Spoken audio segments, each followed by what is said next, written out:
السلام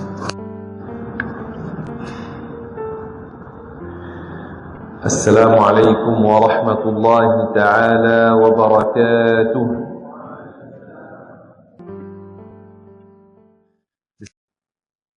الرحيم. الحمد لله رب العالمين، وصلى الله وسلم على سيدنا محمد وعلى آله وصحبه الطيبين الطاهرين. اللهم لا سهل إلا ما جعلته سهلا، وأنت تجعل الحزن يا ربنا إذا شئت سهلا. اللهم علمنا ما ينفعنا وانفعنا بما علمتنا وزدنا علما. اللهم يا ربنا اجعلنا من عبادك الصالحين. اللهم اجعلنا من عبادك الذين يستمعون القول فيتبعون أحسنه.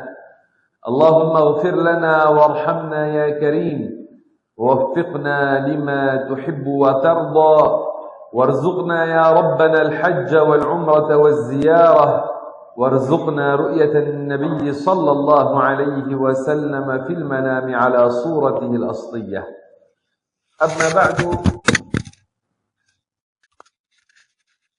Amma ba'du, muslimin dan muslimat rahimakumullah subhanahu wa ta'ala. Pada pagi ini saya ingatkan diri dan para muslimin dan muslimat untuk ikhlaskan niat kerana Allah subhanahu wa ta'ala bila berada di dalam majlis ilmu, dan juga untuk niat beriktikaf di dalam masjid kerana Allah subhanahu wa ta'ala. Allah subhanahu wa ta'ala telah berfirman dalam Al-Quran Al-Karim, Yarfa'illahu alladhina amanu minkum walladhina utul ilma darajat. Sadaqallahu al-aliyyul azim. Difahami daripada firman Allah Ta'ala ini, Allah subhanahu wa ta'ala mengangkat derajat mereka di kalangan kalian yang mereka beriman dan diperolehi ilmu agama. Allah subhanahu wa ta'ala telah mengangkat derajat mereka yang diberikan ilmu agama. Mereka beriman dengan Allah dan Rasulnya sallallahu alaihi wasallam, dan mereka belajar ilmu agama. Mereka jadi daripada para ulama, maka derajat mereka diangkat. Muslimin dan muslimat rahimakumullah, lagi Allah subhanahu wa ta'ala berfirman, Qul hal yastawi alladhina ya'lamuna walladhina la ya'lamun. Mafhumnya, mereka yang berilmu tidak sama dengan yang lain yang tidak berilmu. Tidak sama derajat mereka dengan orang-orang jahil. Para ulama, mereka ini nikmah daripada Allah subhanahu wa ta'ala. Bila ada ulama di satu kawasan, maka itu nikmah daripada Allah subhanahu wa ta'ala. Dan ulama ini mereka seperti hujan. Mana mereka turun, maka akan ada manfaat, dan Allah Ta'ala menghidupkan dengan ilmu mereka hati-hati yang rosak. Maka seperti mana dengan hujan akan dihidupkan tanah yang tidak ada padanya tumbuhan, maka juga dengan ilmu yang dibawa oleh para ulama dihidupkan hati-hati yang mati. Muslimin dan muslimat rahimakumullah subhanahu wa ta'ala, Islam adalah nikmah yang paling besar atas kita. Nikmah yang paling besar atas kita adalah nikmat Islam, nikmat iman. Dan alhamdulillah subhanahu wa ta'ala telah menjadikan pada tanah ini para ulama yang mereka telah menyebarkan Islam, menyebarkan iman, menyebarkan ilmu. Dan seperti mana zahirnya dalam sejarah bahwasanya negeri Kedah adalah negeri yang paling awal sampai dakwah Islam kepadanya di antara negeri-negeri yang lain dalam kawasan ini. Ia adalah negeri Kedah. Zaman dahulu orang Arab mereka keluar untuk membuat perniagaan. Mereka keluar dengan kapal bahtera daripada Yaman, daripada Oman. Dan ini mula sebelum Rasulullah Muhammad sallallahu alaihi wasallam diutuskan pun. Maka mereka akan keluar dengan kapal-kapal bahtera dan mereka akan berhenti belah India, kemudian mereka berhenti belah Sri Lanka, belah bawah. Kemudian kalau kita ambil straight line, kita pergi terus daripada Sri Lanka ke timur, maka poin yang pertama yang akan sampai kepadanya kapal bahtera ia adalah Kedah.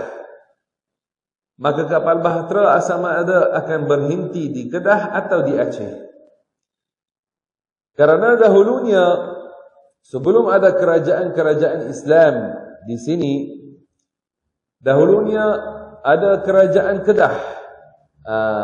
Ada kerajaan di Kedah, dan di Kedah adalah center untuk perniagaan. Sebelum ini tak ada kerajaan di Perak, di Selangor, di Johor. Sebelah sini ada Kedah. Maka kapal bahtera jika mahu berhenti, kerana kapal bahtera Arab ini keluar untuk perniagaan, tak akan berhenti di kawasan yang tak ada padanya center untuk perniagaan. Nak beli barang, nak jualkan barang, maka akan berhenti di tempat yang ada padanya perniagaan. Dan antara buktinya adalah makam yang terdapat di Langgar.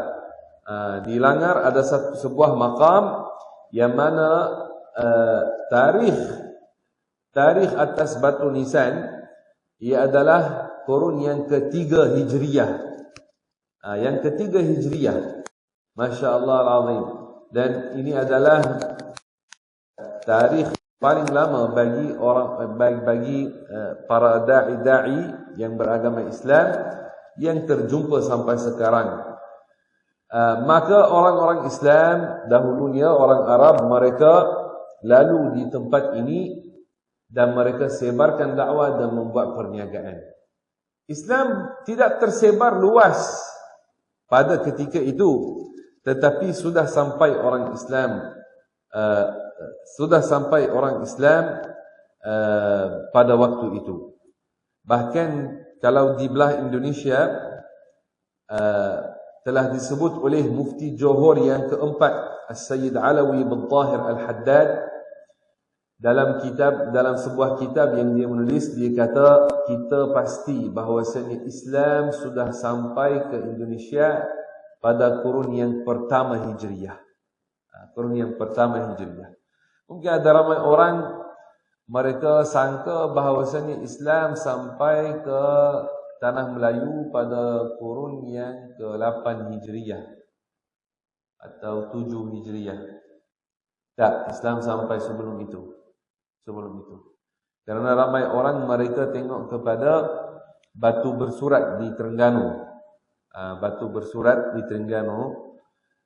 Tetapi kalau kaji tentang batu bersurat dan kisah batu bersurat, sebenarnya batu bersurat ada atasnya ada apa yang ditulis atas batu bersurat itu beberapa hukum hakam yang berkait dengan hudud, beberapa hukum hakam syariat.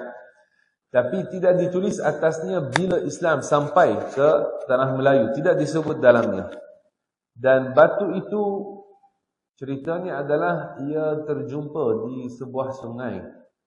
Maka sebenarnya tidak diketahui siapa yang menulisnya, dan tarikh atasnya pun kita tak pasti tentang tarikh, kerana ada satu nombor hilang tidak dapat dibaca. Tidak dapat dibaca. Tapi dijangka tarikh tulisan batu itu adalah pada 700 lebih Hijriyah. Tapi kalau kita melihat makam yang ada di Kedah sebelum itu dengan hampir 500 tahun lagi. Masya Allah al-azim. Dan ini kalau kita nak tengok dari sudut sejarah dan kebiasaan apa yang berlaku, maka nampaknya kisah yang paling dekat kepada apa yang biasanya berlaku dalam kehidupan manusia dalam sejarah, maka kisah yang paling dekat adalah Islam sampai ke Kedah sebelum sampai ke tempat-tempat yang lain. Kerana bila kapal bahtera orang Arab, da'i yang beragama Islam sampai ke sini dan mereka mahu buat perniagaan pula, maka belah sini ada Kedah dan ada Aceh. Ada Kedah, ada Aceh. Itu yang ada. Nak berhenti mana? Maka itu adalah yang paling dekat kepada apa yang biasanya berlaku dalam sejarah. Subhanallahil azim. Dan Islam telah tersebar setelah itu. Kemudian ada kerajaan-kerajaan Islam dan ada beberapa kerajaan di tanah Melayu yang telah didirikan setelah itu, antaranya kerajaan Melaka dan kerajaan-kerajaan yang lain. Dan alhamdulillah kita dapat bahawasanya negeri Kedah adalah antara negeri yang paling banyak atau yang sangat banyak ulama yang telah sampai kepadanya dan menyebarkan ilmu agama. Antara para ulama yang masyhur, yang terkenal, yang pernah mereka sebarkan ilmu agama di Kedah adalah Al-Allama Syekh Abdul Jalil Al-Mahdani, yang dia adalah mufti yang pertama bagi negeri Kedah, rahimahullahu ta'ala. Dan dia adalah datuk kepada seorang pahlawan yang terkenal, yang alim, yang besar, yang namanya Syekh Abdul Samad Al-Filmbani, yang dia menulis banyak kitab dan dia seorang sufi yang terkenal. Dan juga antara ulama yang sangat masyhur di negeri Kedah zaman dahulu, dia adalah Tuan Hussein Kedah, atau nama yang lengkap adalah Syekh Husain Nasir bin Muhammad Tayyib Al-Mas'udi Al-Banjari. Al-Banjari ini keturunan kepada Mufti Banjar dahulu. Mufti Banjar, Syekh Muhammad Arshad Al-Banjari. Maka keturunannya dia juga alim dan dia sampai ke Kedah. Dan dia pernah ada madrasah di Kedah. Dia pernah ada madrasah, dan ramai para pelajar yang datang dan belajar di madrasah beliau rahimahullahu ta'ala. Ramai pelajar yang datang dan belajar di madrasah beliau. Beliau belajar di Makkah Al-Mukarramah. Dia belajar di Makkah, menuntut ilmu di Makkah Al-Mukarramah. Dan guru-gurunya adalah guru-guru yang masyhur, guru-guru yang alim. Antara guru-guru beliau adalah Syekh Wan Mustafa Al-Fatani, yang dia ayah kepada Syekh Wan Ahmad Al-Fatani, dan juga Syekh Abdul Qadir Al-Fatani. Dan antara guru-gurunya juga guru-gurunya adalah guru-guru di Makkah, guru-guru yang terkenal di Makkah.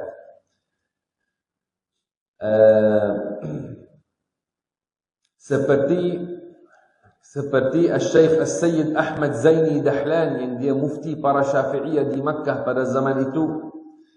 Dan Syekh Muhammad bin Sulaiman Al-Makki dan Syekh Nawawi Al-Bantani dan Syekh Ahmad Lingga dan selain mereka daripada para ulama. Dan beliau rahimahullah seorang sufi yang bertariqah Syatiriyah, dan beliau rahimahullahu taala telah menulis beberapa buah kitab dan dia telah wafat pada tahun 1936. 1936 dia telah wafat rahimahullahu taala. Dan anak muridnya ada antara mereka yang jadi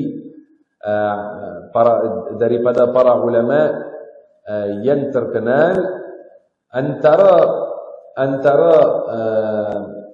Antara anak muridnya adalah Libai Zakaria, dan antara mereka adalah Syekh Ismail Hamzah yang dahulunya dia mufti Perak, dan antara anak muridnya adalah Tuan Guru Al-Haj Abdul Rahman Merbuk Kedah.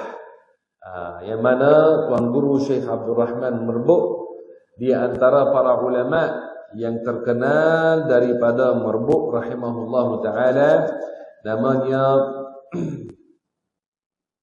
Namanya Al-Haj Abdul Rahman yang dia lahir di Al-Ustar, dan dia belajar ilmu agama daripada Tuan Husain Kedah, dan dia pergi pula ke Makkah dan dia belajar di sana dengan para ulama. Di antara ulama yang belajar daripada mereka adalah Syekh Umar Bajunaid dan Al-Haj Tuan Guru Haj Salih Al-Misri, Madrasah Misriyah, dan Padail Makkah, dan Syekh dan antara mereka Pak Cik Dawud Al-Fatani rahimahullahu taala, dia juga belajar daripadanya ilmu. Setelah dia habis belajar di Makkah, dia balik dan dia membuka sebuah pondok yang namanya Sa'adatud Darain. Dan pondok beliau rahimahullahu taala Syekh Abdul Rahman Merbuk jadi masyhur di tanah Melayu, sampai datang ke pondok dia daripada semua negeri.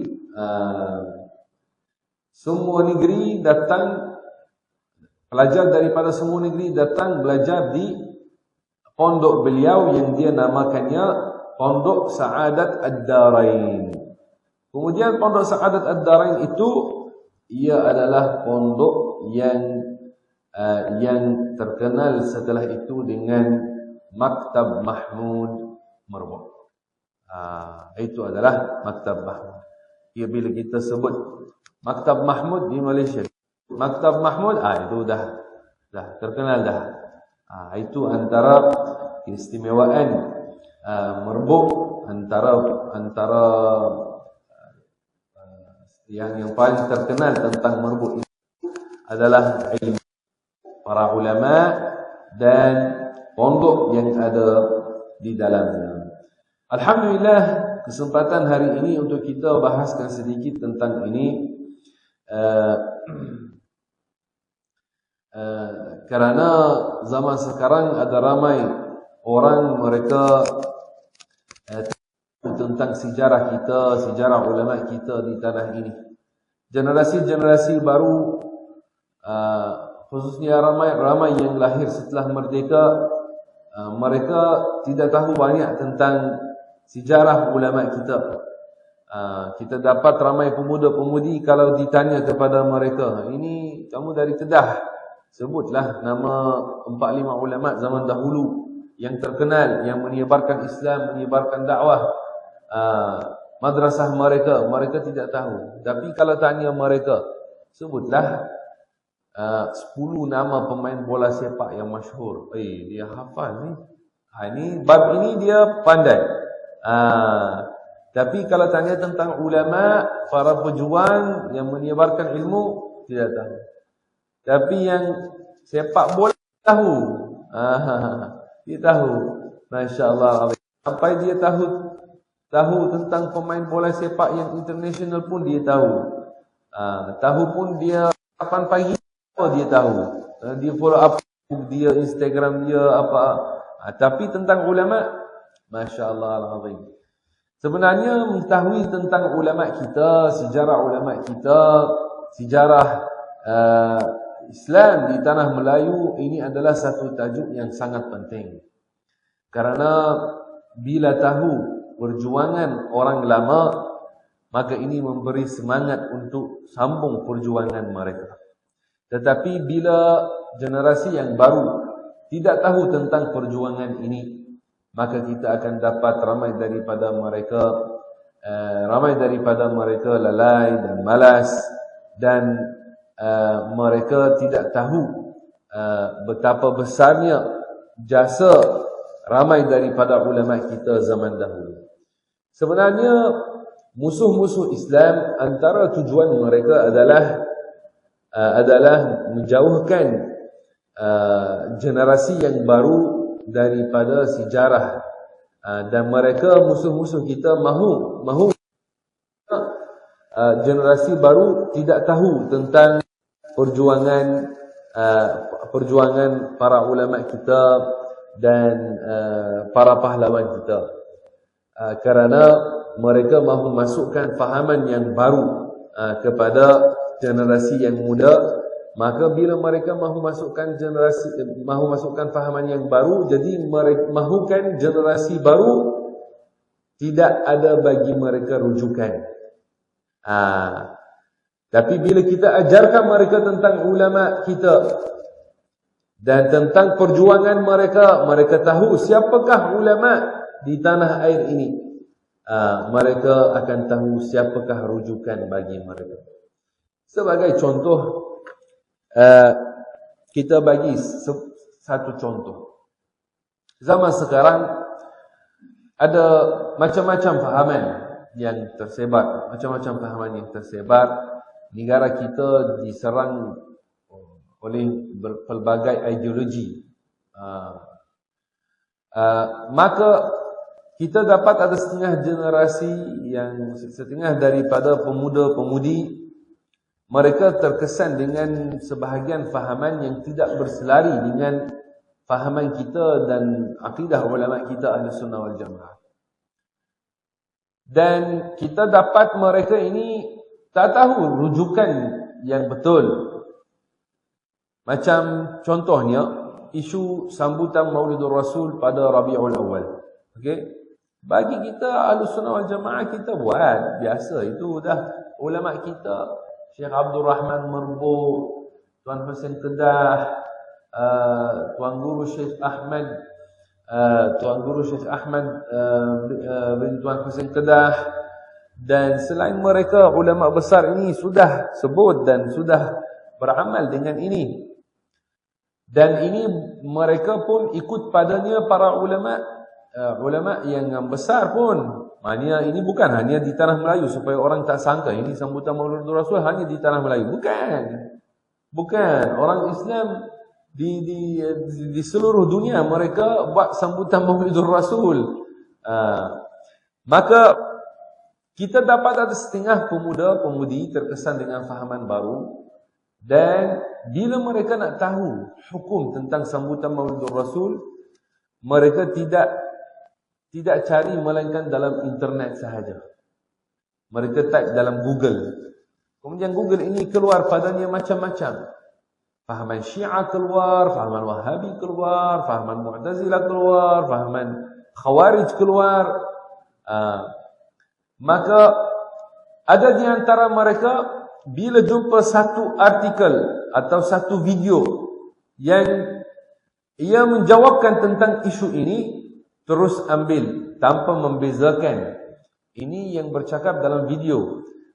Pada Ahlus Sunnah wal Jamaah atau tidak? Dia daripada Ahlus Sunnah wal Jamaah atau tidak? Karena terdapat setengah yang mereka dari belah utara, mereka buat video-video dan sebarkan, tapi sebarkan selain akidah para ulama kita, lain dengan akidah Syekh Abdul Rahman Merbuk. Saya pernah melihat sebuah video dibuat oleh setengah utara. Orang itu dalam video dia kata negeri Kedah ini penuh dengan syirik. A'udzubillah. Kenapa macam itu? Dia kata apa? Dia kata kerana diajar dalam sifat 20. Masya Allah al-azim. Dia kira kita ini di negeri Kedah orang-orang musyrik kerana kita belajar tentang sifat 20. Fahaman apa itu? Itu fahaman yang terkenal dengan fahaman Wahabiyah. Tapi mereka namakan diri mereka Salafi. Tapi itu fahaman Wahabiyah. Mereka tolak ajaran tentang sifat 20. Tapi kenapa? Kerana ulama kita di negeri Kedah dan selainnya, mereka ajar tentang sifat 20. Maka mereka sebut bahawasanya antara sifat-sifat Allah mukhalafatuhu lil hawadithi. Apa makna mukhalafatuhu lil hawadithi? Allah tidak seperti sesuatu. Allah bukan jisim besar seperti gunung, bukan jisim kecil seperti habuk atau semut. Allah Subhanahu wa ta'ala, dia tidak bersifat dengan anggota badan seperti tangan, kaki, mata, telinga. Kata para ulama, apa sahaja yang tergambar di fikiranmu, Allah tidak seperti itu. Maka Allah Ta'ala tidak seperti sesuatu. Tidak bersifat dengan warna, tidak bersifat dengan bentuk dan rupa paras. Allah berfirman dalam surat Asy-Syura ayat nombor 11. Laisa kamitslihi syai'. Yani Allah Ta'ala tidak seperti sesuatu. Allah tidak seperti ciptaan. Tidak boleh menggambarkan Allah dalam fikiran. Kita umat Islam, kita tidak menyembah berhala. Kita menyembah Allah. Orang yang menyembah berhala, dia percaya bahawasanya Tuhan jisim besar, beranggota badan. Wal'iyadzu billahi ta'ala. Kita ini bukan seperti mereka yang menyembah Buddha. Tidak. Kita ini orang-orang Islam. Dalam agama Islam, akidah kita percaya Allah tidak seperti sesuatu. Dia bukan jisim kasar yang boleh pegangnya dengan tangan seperti kayu, dan bukan jisim halus seperti udara yang tidak boleh pegangnya dengan tangan. Bahkan Allah tidak seperti sesuatu. Dia bukan seperti cahaya, bukan seperti kegelapan, bukan seperti manusia, bukan seperti para malaikat. Tidak boleh menggambarkan Allah dalam fikiran. Ini satu kaidah yang penting dalam ilmu aqidah. Kata para ulama, apa sahaja yang tergambar di fikiranmu, Allah tidak seperti itu. Allah tidak seperti itu. Boleh kita ulang ini? Kita nak tengok ini semangat generasi ini macam mana di Merbuk. Masih lagi semangat macam zaman Syekh Abdul Rahman Merbuk ke? Masih lagi semangat. Kita nak tengok. Saya akan sebut, harap para muslimin dan muslimat ikut. Okey, ini ilmu akidah, ini ilmu yang paling mulia. Apa sahaja yang tergambar di fikiranmu, Allah tidak seperti itu. Tapi kita mahu lagi kuat. Lagi kuat. Apa sahaja yang tergambar di fikiranmu, Allah seperti itu. Apa sahaja yang tergambar di fikiranmu, Allah tidak seperti itu. Masya Allah al-azim, Masya Allah, Alhamdulillah. Ini adalah aqidah Ahli Sunnah wal Jamaah. Ini adalah aqidah yang diajarkan oleh para ulama kita dalam kitab-kitab mereka.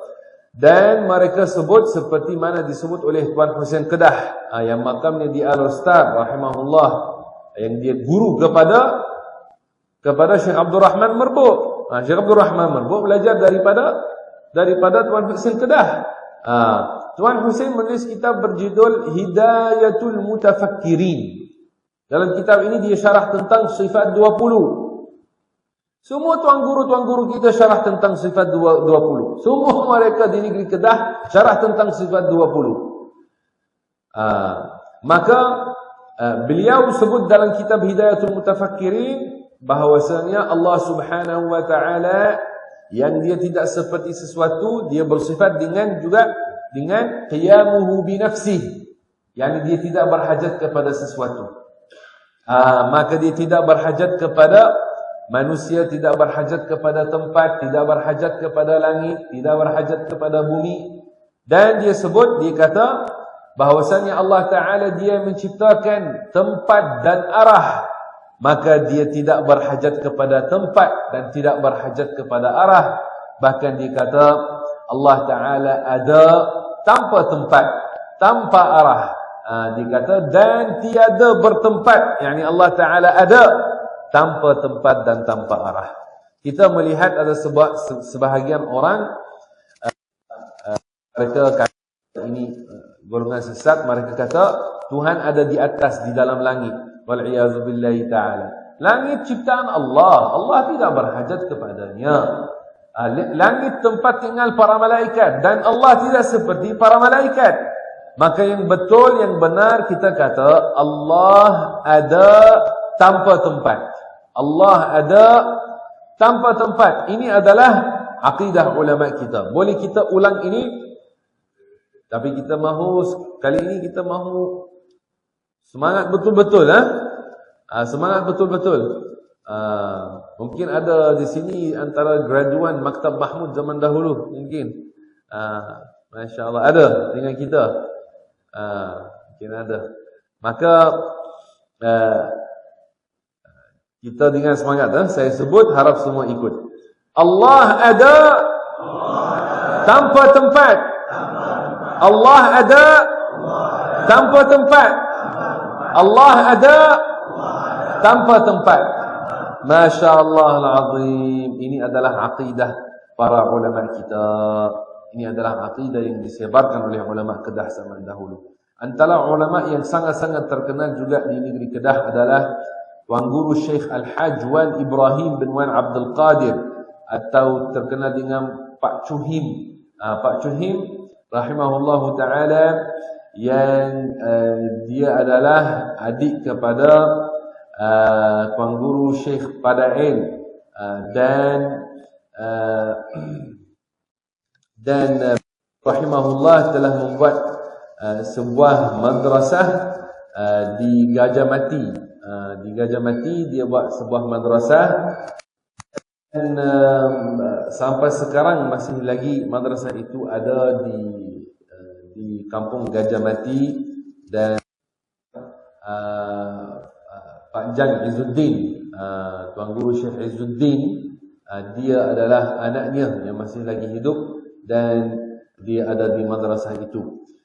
Dan ramai yang graduan daripada madrasah Pak Chuhim rahimahullahu ta'ala.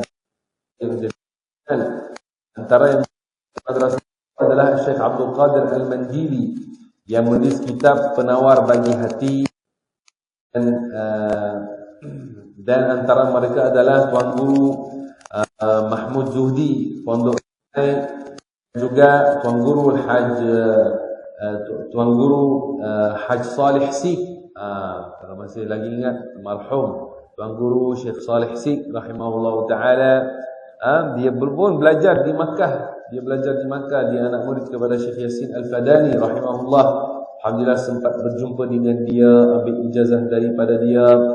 Dan antara anak muridnya juga Guru Haj Ahmad Kuala Nerang, antara beliau rahimahullah ta'ala. Dan juga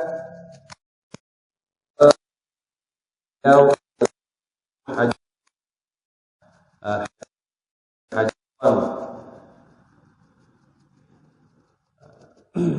dan ramai lagi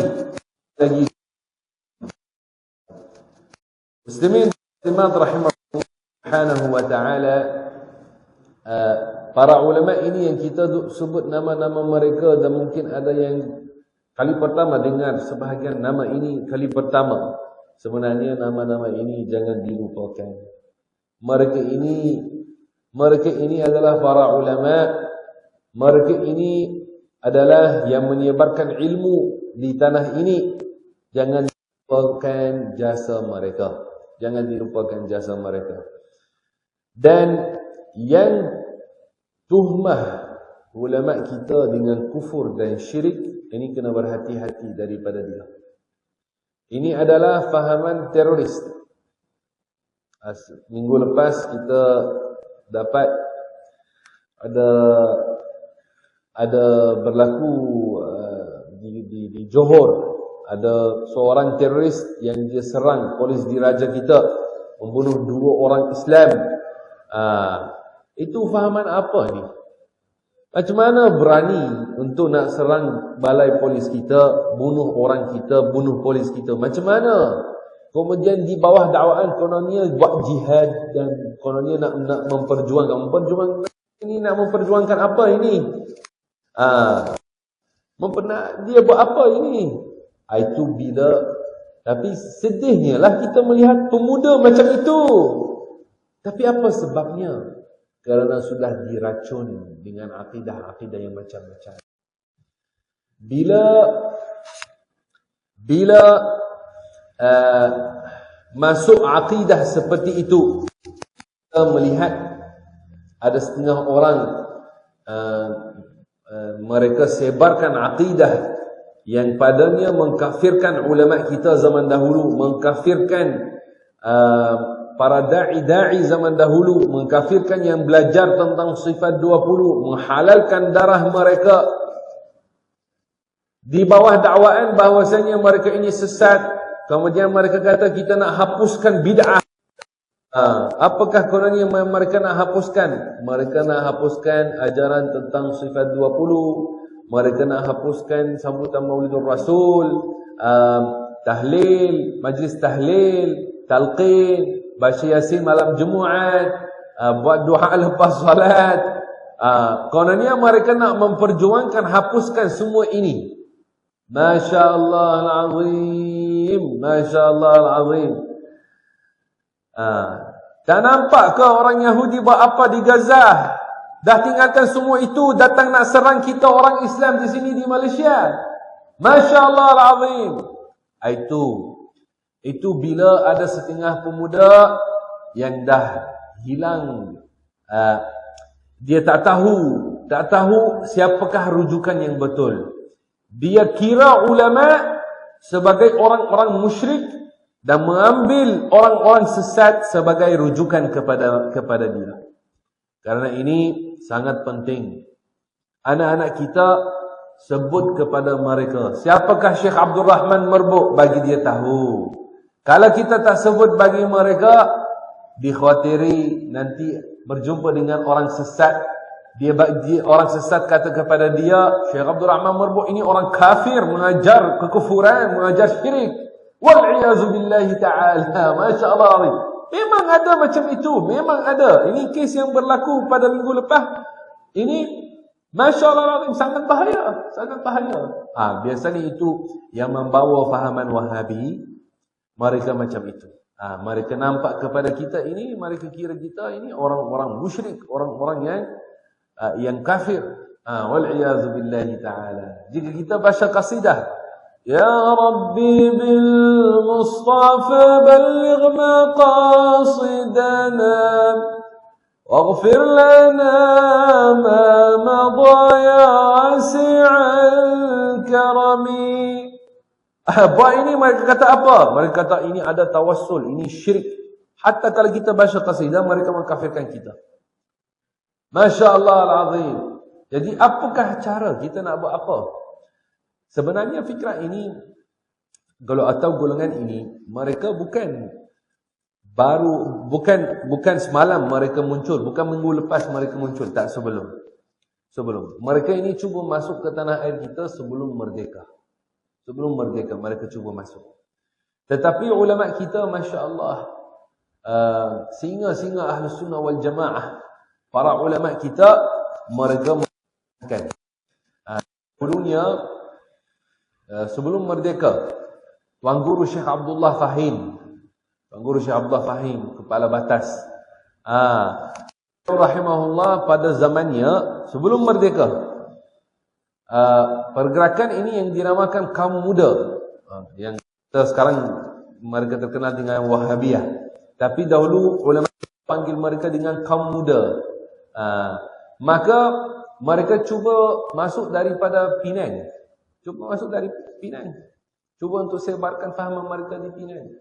Maka ulama kita belah Penang, masya-Allah, berani dan kuat. Mereka mula tulis kitab tolak golongan ini. Antara yang menulis kitab adalah Tuan Guru Syekh Uthman Jalaluddin, penanti Bukit Mertajam. Dia menulis kitab tebal macam ini, berjudul Matali'ul Anwar wa Majami'ul Azhar. Apa ceritanya apa? Itu dia tolak fahaman ini, menjelaskan kesesatan mereka. Dan antara ulama pun yang menulis kitab adalah Tuan Guru Syekh Abdullah Fahim dengan kawan-kawannya. Mereka tulis kitab berjudul Senjata Syariat. Kitab ini khas untuk tolak golongan Wahabiyah. Dalam kitab ini, Tuan Guru Syekh Abdullah Fahim, dia bagi pengiktirafan bagi kitab ini, recommendation. Lagi Tuan Guru Syekh Ahmad bin Tuan Hussein Kedah di Pokok Sena, Madrasah Khairiyah, yang mengasaskan Madrasah Khairiyah, dia pun bagi pengiktirafan. Ulama belah Kedah pun sokong. Itu sebelum merdeka. Kemudian pada tahun 53, para ulama mereka buat satu perhimpunan besar, mereka namakannya Perhimpunan Ulama Semalaya, sebelum isytiharkan merdeka. Jadi itu mereka berkumpul semua di Penang untuk tujuan apa? Nak bahaskan isu Wahabiyah ini dan bahaya mereka atas negara kita, atas tanah air kita. Maka mereka buat perhimpunan dan mereka keluarkan resolusi menjawabkan tentang syubhah-syubhah yang digunakan oleh orang-orang Wahabi. Maka seperti ini ulama kita telah buat. Mereka sebenarnya tidak diam terhadap golongan-golongan seperti itu. Tetapi pada zaman sekarang, bila tersebar ini video-video dan macam-macam, maka kita risau pemuda-pemudi ini, ada di antara mereka terpengaruh dan mereka sangka diri mereka sekarang kononnya nak jihad terhadap kita. Mereka kira ulama kita ini orang-orang sesat, kemudian nak bunuh kita kerana kita ikut ulama-ulama ini. Masya-Allah al-azim. Maka alhamdulillah, tanah air kita sejak zaman dahulu ada padanya pahlawan-pahlawan para ulama yang besar. Bahkan ada para awliya illah, yang ada karamah pun ada. Alhamdulillah. Dan ini akidah yang kita sebut tentangnya bukan hanya di negeri Kedah kita, bukan ini khas di negeri Kedah saja. Tak, Ahlus Sunnah wal Jamaah mana-mana mereka ajar sama seperti mana kita belajar di negeri Kedah, sama. Kalau kita tengok di Perak pun, Perak dahulunya ada seorang alim, namanya Syekh Muhammad Salih bin Muhammad Tayyib Al-Manangkabawi. Dia mufti Perak pada zaman As-Sultan Iskandar Shah, Sultan Perak. Beliau Sultan Iskandar Shah ini menulis kitab. Sultan sendiri dia ada ilmu, dia menulis kitab tentang sifat 20 dan fa'il. Dia suruh masyarakat belajar. Jadi golongan ini mereka kata apa tentang sultan-sultan kita zaman dahulu? Sultan-sultan kita zaman dahulu, mereka sendiri suruh orang untuk belajar tentang sifat 20. Lagi di negeri Selangor, Sultan yang kelima, Sultan Alauddin Sulaiman Shah, yang dia jadi sultan pada tahun 1898. Beliau menulis kitab berjudul Pohon Agama. Dia suruh untuk kitab ini diajar kepada para pelajar di seluruh negeri Selangor. Tentang apa kitab itu? Dia syarah tentang sifat 20 juga. Dan ini muftinya pun mufti yang sangat alim. Dia adalah Tuan Guru Syekh Tunku Mahmud Zuhdi bin Tunku Abdul Rahman Al-Fatani. Dia mufti Selangor ketika itu. Lagi di Negeri Sembilan. Negeri Sembilan pun dahulunya ada seorang mufti namanya Syekh Ahmad bin Muhammad Sa'id Al-Linggi. Linggi. Ini kalau melihat dalam dokumentari tentang Merdeka, bukankah ada seorang yang buat doa, dia pakai jubah, pakai serban, dia buat doa. Itu dia. Dalam dokumentari Merdeka, bila mengisytiharkan Merdeka, dia yang buat doa. Dan beliau dan ayah beliau adalah Syekh Muhammad Sa'id Al-Linggi. Mereka ajarkan tentang sifat 20 juga di Negeri Sembilan. Belah Melaka, antara ulama yang sangat masyhur di Melaka siapa? Syekh Abdul Latif Tambi. Tambi di Melaka. Dia menulis kitab Hidayatul Rahman. Tentang apa? Dia syarah tentang sifat 20 juga. Di Johor juga. Di Johor antara ulama yang sangat masyhur adalah As-Sayyid Alawi bin Tahir Al-Haddad, mufti Johor yang keempat. Dia tulis kitab Tolak Golongan Wahabiyah dan dia ajarkan tentang sifat 20. Di Pahang, Syekh Abdul Mubin, keturunan Tok Jangut. Keturunan Tok Jangut yang dibunuh oleh British di Kelantan. Pahlawan. Keturunannya sampai ke Pahang. Dan dia jadi alim yang masyhur di sana. Lagi di negeri Terengganu, Masya Allah ramai orang soleh dahulu. Tok Kupalo, Tok Syekh Duyung, Tok Pulau Manis, Tok Syekh Zawawi dan selain mereka di Kelantan. Tok Kenali Kelantan, terkenal Tok Kenali Kelantan, Syekh Wan Ali Kotan Al-Kelantani dan selain mereka ramai hatta Sabah dan Sarawak. Masya Allah al-azim. Maka ini yang diajar oleh ulama kita zaman dahulu. Hatta di Perlis zaman dahulu ada Tok Perlis, terkenal dalam sejarah dengan Tok Perlis. Dia mengajar tentang sifat 20.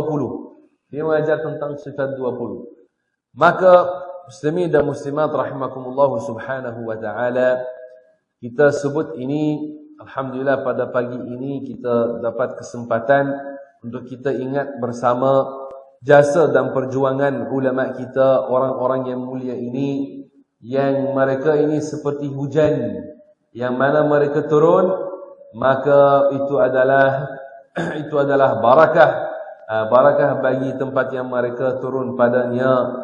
Dan semoga Allah subhanahu wa ta'ala merahmati para ulama kita. Semoga Allah ta'ala merahmati Tuan Guru Haj Abdul Rahman Merbuk rahimahullahu ta'ala. Dan semoga Allah ta'ala menjadikan kita antara mereka yang belajar ilmu dan beramal dengannya dan menyebarkannya. Amin ya rabbal alamin. Alhamdulillahi rabbil alamin. Wa sallallahu wa sallama ala sayyidina Muhammad wa ala alihi wa sahbihi at-tayyibin at-tahirin. Allahumma ighfir lana warhamna. Allahumma qina 'adzaban nar. Allahumma ij'alna min 'ibadika as-salihin warhamna bi rahmatikal wasi'ati ya karim wa waffiqna lil khairi ya akramal akramin. Muslimin dan muslimat rahimakumullah, di sini kita nak mengkhabarkan kepada jemaah kita. Ini alhamdulillah ada satu kompleks education namanya Baitus Sa'ada Education Group, yang mana kita ada Alhamdulillah kita ada ma'had yang ia seperti Maktab Mahmud, tapi di Selangor, yang mana ditawarkan di sana kursus bahasa Arab dan juga STAM, Sijil Tinggi Agama Malaysia. Dan kita ajarkan kitab-kitab Ahlus Sunnah wal Jamaah, kitab para ulama zaman dahulu, ajar di sana secara talaqi dan dengan sanad yang bersambung kepada para ulama ini. Dan kita juga ada ma'had tahfiz sains di sana, yang mana ada tahfiz dan mereka belajar juga bahasa Arab. Dan kita ada juga tamhidi dan alhamdulillah sekarang ada dibuka untuk diploma. Maka siapa yang ada anak mahu dia atau cucu atau kenalan yang mahu dia belajar dan jadi seperti para ulama ini, maka boleh layari Facebook Baitus Sa'adah Education Group di Selangor, di Kota Damansara, untuk nak dapat info yang lebih lanjut. Barakallahu fiikum. Wassalamualaikum. Alhamdulillah. Pun kita ada pondok warga emas. Banyak. Itu. Pondok warga emas ada bilik-bilik yang sesuai, yang cantik, alhamdulillah, bilik berekon. Kadang-kadang warga emas kita zaman sekarang mereka nak pergi pun belajar pondok macam zaman dahulu. Tapi ramai orang bandar kita dah tak biasa nak duduk dalam pondok kayu, nak basuh baju dah. Masya-Allah. Maka kita buatnya, tapi kita buat pondok warga emas tapi di bandar. Di bandar. Orang bandar yang biasa dengan cara bandar, jadi ada bilik-bilik macam, ada bilik-bilik yang berekon, yang sesuai selesa bagi mereka. Baitus Sa'adah Education Group. Barakallahu fiikum. Wassalamualaikum.